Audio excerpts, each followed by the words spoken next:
Okay. Hi y'all, my name is Becca. Welcome back to my channel where I share with you guys tons of content on lifestyle, beauty, and of course, my baby. I documented my whole pregnancy. You can check it out in my pregnancy playlist. But today I'm going to bring to you guys my labor and delivery story. Now, I'm really excited to film this. I love watching labor and delivery stories. I don't know why, but I like hearing all the details because my labor and delivery vlog will probably be up before this video, but I feel like you never get all the details, of course, until someone literally sits down and shares with you their birth experience.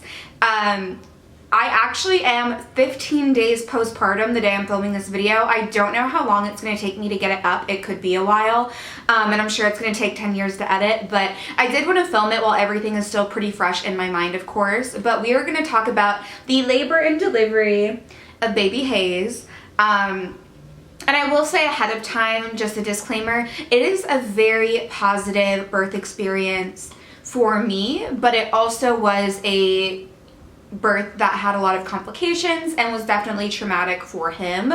However, I had an amazing experience and I will talk about that. So despite having a lot of complications and stuff, I still had a really amazing experience. So I wanted to share everything with you guys. All right, so starting out, let's see, we'll start when I went into labor. Now, I had been having Braxton Hicks for literally my entire third trimester, and they had started getting really, really bad at night, honestly for probably a couple of weeks on and off, but leading up to when I actually went into labor, they were every single night and they were keeping me up. And it was weird because I didn't know if I was having real contractions because I am a first-time mom and everyone says you'll know, but in my case, I truly didn't know. And I don't know if that's just having a high pain tolerance. I really did a lot of natural labor and birth prep, and I also did some Hypnobabies. I did a lot of stuff to try to make sure I'd have a very positive experience if I could. So I don't know why it was, but my contractions were never something that I knew I was in labor. It all started on a Wednesday, so that would have been August 6th. I was 37 weeks and 3 days, and I went in for my 37-week appointment, and my mom actually went with me because my husband is away for OCS, and we were gonna leave, and then my mom was like, oh, hey, can you do like a cervical check? And she was like, yeah, usually we don't start them till next week, but you know, I can do one if you want. And we were like, yeah, sure, why not? So we had her check my cervix, and I actually was already dilated to a 3, and I was 90% effaced, which really, really, really surprised her. Being a first-time mom and being 37 weeks pregnant, it definitely seemed like labor would probably be very close. I had also lost my mucus plug a couple of days before as well. So, and I was having really uncomfortable overnights. So I think I was kind of in a bit of pre-labor overnight a couple of times, and then it always faded out in the daytime. So she basically told us, you know, maybe you'll have a baby tomorrow. Try to go walk around for a few hours and then go to the obstetric ER and get checked out and see if they'll admit you tonight. So we got really excited, of course, because we were like, oh my God, we might have a baby here by like tomorrow. So I actually had to go for an iron transfusion at the same hospital. So I went and did that. So we didn't get to walk around a lot. So we did go back to get checked, and I was at the same place. So they basically told me I could go walk for a few hours and come back again, or I could just go home and wait it out. And I decided to go home and wait it out because my contractions again had slowed for the day. And I didn't want to go walk around for hours when I had been out of my house all day and I was really tired. So we went home. My mom slept over that night because we just kind of had this feeling that labor was going to be near at that point because of that scare. So I had a really bad night. Again, it was rough for sure. But again, I didn't feel like I necessarily was having like active labor contractions. I thought it was Braxton Hicks because for me personally, my contractions with this pregnancy were all in the top half of my stomach, and they were never really in the lower half. That part never got hard with them. And if anything, I would get kind of like period like cramps there. But it wasn't what people had always explained to me contractions would be. And I also didn't feel them in my back, and everyone told me that I would. So I thought I was having Braxton Hicks all night, but I did not sleep at all because I was so uncomfortable. So basically I woke up the next morning and I was like, okay, I've decided we are gonna go and get checked again this evening. So let's just be super active all day and see if we can get any progress and see if we can get labor truly started. So I actually, we went to Target and bought a bunch of stuff to kind of put together little gift bags for my nurses for when I did go to the hospital. And I actually mowed the lawn that day with a push mower because I figured instead of going for a super long walk, I would mow the lawn. And I did that. And contractions totally were starting after I mowed the lawn. It was super hot outside. So I went out and did that, and it was probably close to 4 o'clock when we decided, all right, let's go get checked again. I was definitely not feeling good. We figured there had to have been progress by now. And if I just got to a certain point, we knew they would admit me. So we wanted to try again, of course. That was literally the goal. After we had that scare the first day, we wanted me to go into labor. So I was not feeling great. I was definitely having contractions, but again, I really didn't know if they were real. They never felt like real to me personally. So we went to the obstetric ER again at the hospital around like 5 o'clock, and we waited out there, and my midwife was on call that day, so she came in and checked me again. I was having consistent contractions that were, I mean, maybe 5 minutes apart, maybe some shorter, but they were definitely, I mean, they were consistently like at least 5 minutes apart, if not a little closer together. So I was definitely like in some form of labor at that point, according to the monitors, and I wasn't feeling good. So I felt like I was actually in labor. But she came in and checked me, and I was still 90% effaced, but I was 4 centimeters. So she was like, all right, you had progression in the past day. We're gonna admit you, you're having contractions. Let's go to labor and delivery. So that was around like 5 or 6. I think it took until close to 7 to be actually in labor and delivery. So I was at 4 centimeters and 90% effaced, and they admitted me, and I was contracting fully on my own. So we were pretty much just chilling. We were waiting for my husband to get there. And I think he got there close to 11 that night from OCS. So honestly, we were just hanging around, chilling. It was all good. I was listening to some of my Hypnobabies, and I was feeling great, to be honest. It was really odd. I definitely had to kind of breathe through contractions, but I felt great. So not long after my husband got there, my midwife came back in to check me again, and I could tell right away that she was like, oh no, you're not gonna have any progress. She did not think I would at all, because she literally said, she was like, you're very happy, very stoic, you know, for someone who is in labor, and she didn't think there'd be any progress because of that. And when she checked me, I was again still 90% effaced, but I was actually 6 centimeters, which is really exciting because that is like the threshold that you cross into like truly active labor. Usually after 5 centimeters, I think, is where they consider you like truly in active labor. And I was completely contracting on my own still, which was great.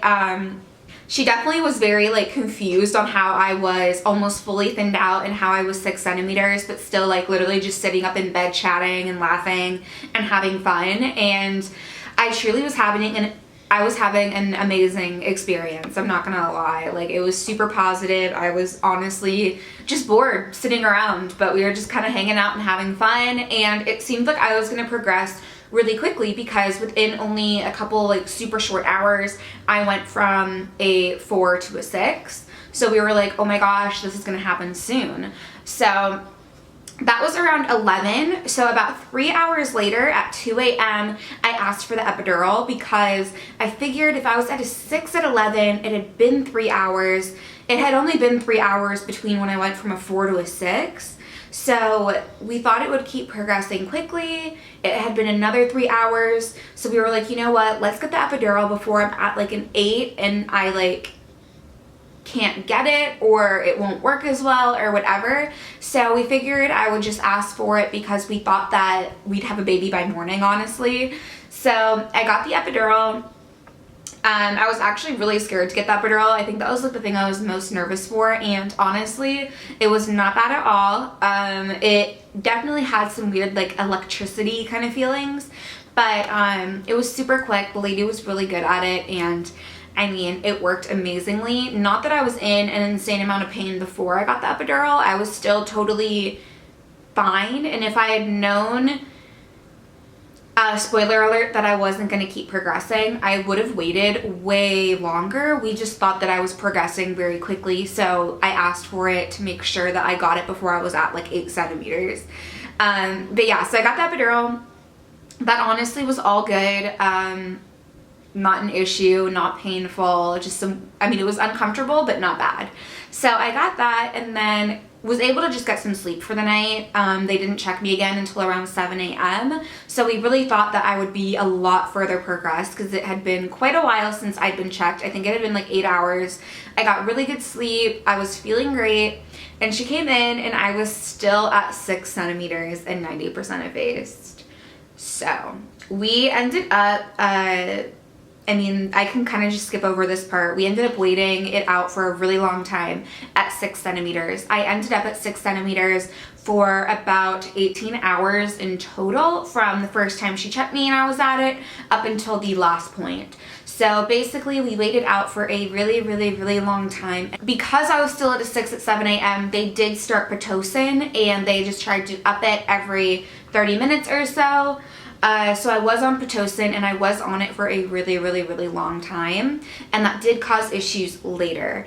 My contractions had been really, really good, and then they kind of just stalled out overnight and into the early morning, which is kind of what had been happening at home too. So they did stall out. We thought that could have been why I wasn't progressing, so they thought starting Pitocin, we'd get everything kick-started back going again really quickly. Little did we know that wasn't gonna happen, of course. But with the Pitocin, we definitely started having some issues. I had some major low blood pressure with the Pitocin. They had to come in quite a few times to give me medicine, and my blood pressure ended up just staying very, very low for the rest of my labor, basically. And his heart rate started dropping a lot. That started happening for a long period of time, but during this time they weren't super worried about it. It was kind of every time they would up the Pitocin, his heart rate would drop with contractions, but as long as it wasn't happening every time, they weren't specifically worried about it, or as long as it went back to normal after the contraction, it was okay. And that was what they were telling me for quite a while. So we were definitely being monitored a lot for my blood pressure and his heart rate for quite a while. But they finally came in and they put in an internal monitor to see how strong my contractions were, because I was having constant contractions but I wasn't dilating. So they finally did that in the late afternoon to early evening, and by doing that they had to break my water, which I'm glad. We wanted them to do it a lot earlier and they didn't, and I think it was mainly because once they break your water they want you to deliver in a certain amount of time. So they did break my water finally though, which yay. And basically just told me we were gonna wait it out again and chill. So about 3 hours later, it had to have been probably like 6 o'clock-ish, I think. My midwife, or a different midwife, mine was no longer on call, a midwife came in and she basically just walked in and said, hey, we're gonna check you, and just so you know, if you have not progressed still, we're gonna do a C-section. And she just said it that simply. And I was like, oh my God, we're about to gear up for a C-section. That's literally what it was looking like. I was stuck at 6 centimeters for, 18 hours in total. I had been on Pitocin for around, at least 15 of those hours, and I was not responding well, he was not responding well, and for some reason, despite having really good contractions based on that monitor, we weren't progressing. So she checked me, and this is when everything starts going like totally crazy. I was still 90% effaced, which is all right, but I was 9 centimeters, which is crazy. So basically things started happening really quickly once they told me I was 9 centimeters, and we thought, cool, we dodged the bullet on a C-section because literally 2 minutes earlier she told us we were probably about to go into surgery. So excitingly enough, they started bringing stuff in the delivery room, and they figured I'd probably get to a 10 really quickly, I guess. But my contractions were not consistent again, so they wanted to move me into a better position, and they wanted to up the Pitocin. So basically they tried to get me into a better sitting position, which did not work for his heart rate, so I was stuck laying down with a peanut ball. And they did have to up the Pitocin again, but it definitely was a struggle because they kept having to lower it, because every time they raised it, my blood pressure would drop and his heart rate would drop, and it was getting to the point where they definitely were a lot more worried about it. But it was one of those things where all we had to do was get me to a 10, and I was so close, so we figured everything was good, or at least that's what we thought. I did have a little scare with my epidural at that 9 centimeter point, which is kind of, I guess, like the transition area where it really just wasn't working as well. I was definitely in a lot of pain. It wasn't, I don't know, I guess I have a good pain tolerance in the end, because it's not like I was sitting there moaning or crying. I was extremely quiet. I was just really breathing through it. So I asked them if they could give me an extra dose, and they did, and we were all good after that. But it was just like a 10-minute time frame where I was like, oh my gosh, I really hope this doesn't completely wear off before I push. I want to have a little bit of help when I push. But yeah, and I also got very nauseous in that time for just a couple of minutes, so we knew that it was seeming like I should be delivering very soon. So they did have me start pushing at 9:40. Again, right as I started pushing, there were definitely some issues starting right away. This is kind of where I guess it got like super crazy in the delivery room. Hi, buddy. Basically, the same midwife came in again, and she told me, hey, I'm gonna let you try to push. We're gonna call the doctor in, but I just want to let you know there's a really good chance that you're gonna have an emergency C-section instead. That's probably what's gonna happen. So I was like, oh my god, okay, another scare of a C-section, which scared me because if I can't prepare for it, that's what kind of would have me kind of freak out a lot more. So we started pushing. They brought in the doctor that was on call, and I didn't really know during it, but there were a lot of complications. The first thing was that the reason they thought I'd have to have a C-section is because there was some sort of issue with the shape of my pelvis and the baby, where his head was not naturally going to engage and come through my pelvis. It never engaged. I think it stayed at a negative, between a -3 and a -1 at all times. It never went lower no matter what they did.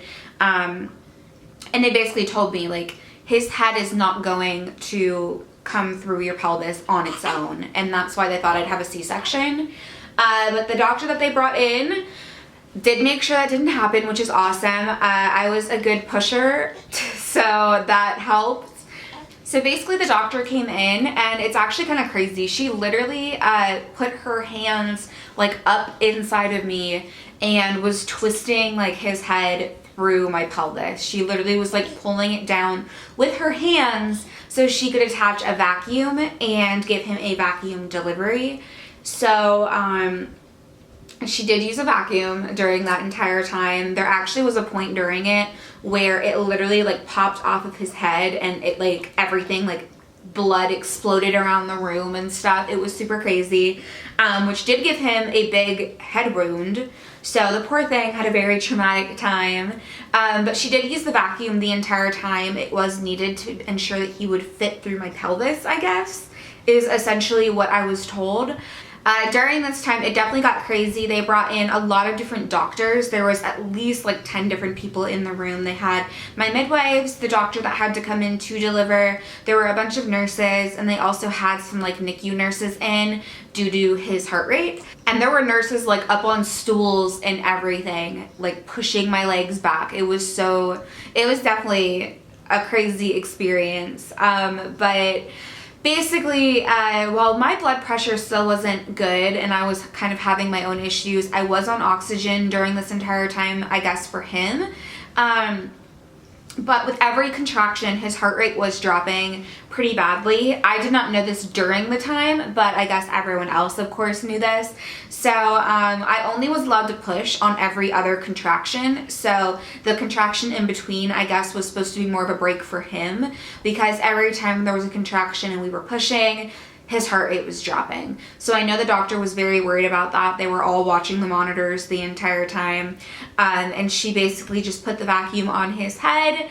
And when he finally was crowning, she literally grabbed the scissors and gave me a 3rd-degree episiotomy with the scissors so that she could essentially rip him out of me without a C-section. But she still ripped him out of me, I will tell you that. So it definitely was a bit traumatic for him, I know, because his heart rate was dropping so badly the whole time. They were really worried about if he would be able to handle delivery, both because of the Pitocin and also because he literally couldn't fit through my body, was essentially what it was, which is why they had to use that vacuum. And she was pulling hard on that thing. It was crazy. But basically, once he came out, he was doing really well, and it was me that actually had the issues once he was out.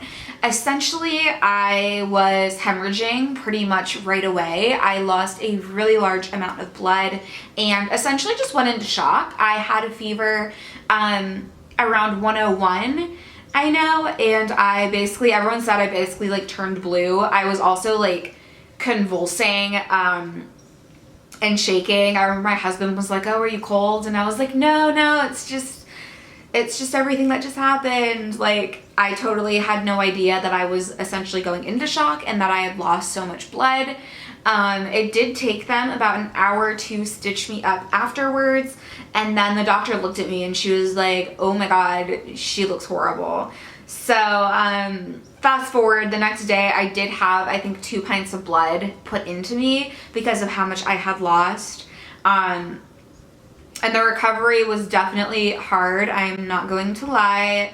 The first 2 days were really hard after having such a, I guess, kind of traumatic delivery. It was definitely traumatic for him. For me, it actually was very positive because I didn't know that they didn't think he was going to fit through my body. I didn't know that, you know, his heart rate was dropping so badly. I didn't know that I was having issues. I really didn't know about the complications that were happening. So I was able right away. I was like, wow, guys, like that was so fun. I only pushed for about 50 minutes, which is awesome. So it was a pretty quick delivery for a first-time mom anyway. And honestly, I enjoyed every minute of it. It was very positive for me, and I would love to do it all over again. I just don't know. I don't know if they'll allow me to have a vaginal delivery or not in the future because of that issue that we had on the fact that he had to have so many interventions to get him to come out of me. That's why the Pitocin didn't work for those 18 hours I was stuck at a 6. His head could not engage into my pelvis. It was not going to happen. And I guess we couldn't have really known that until we were literally in the delivery room. But, you know, we were on Pitocin for a good 18 hours expecting progress that literally could not have happened because of his head not being able to fit into my pelvis, essentially, which is definitely an odd thing. And he was only 6 pounds, 12 ounces. So that's definitely something I'm going to ask my OB in the future is I definitely want to know if they think I would need a C-section in the future, or if they would induce me at a certain time, or what it'll look like in the future for future children, because if they knew all of the complications that were going to happen, they likely would not have let me have a vaginal delivery. But once we were in it, basically. And I'm so grateful to the doctor and the nurses that were all in there. They were amazing through all of it, because I know that it was definitely a crazy situation trying to get him out of me when he was having issues with his heart rate and all of that dropping. And then also after the fact, when I was having issues myself, they did so good in just ensuring that he came out healthy and fine, and that I really had a positive experience in the end. I honestly would do every second of it over again tomorrow. All right, so I'm sorry if this is all over the place in any way. I didn't write it all down because I just wanted to say it from memory because I feel like that's just makes more sense.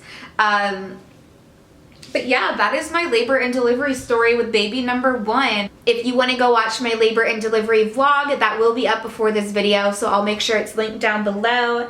But we are gonna go. That is it for our labor and delivery story. Let me know what other videos you guys want to see here on my channel regarding mommy and baby style videos, and we will see you guys in the next one.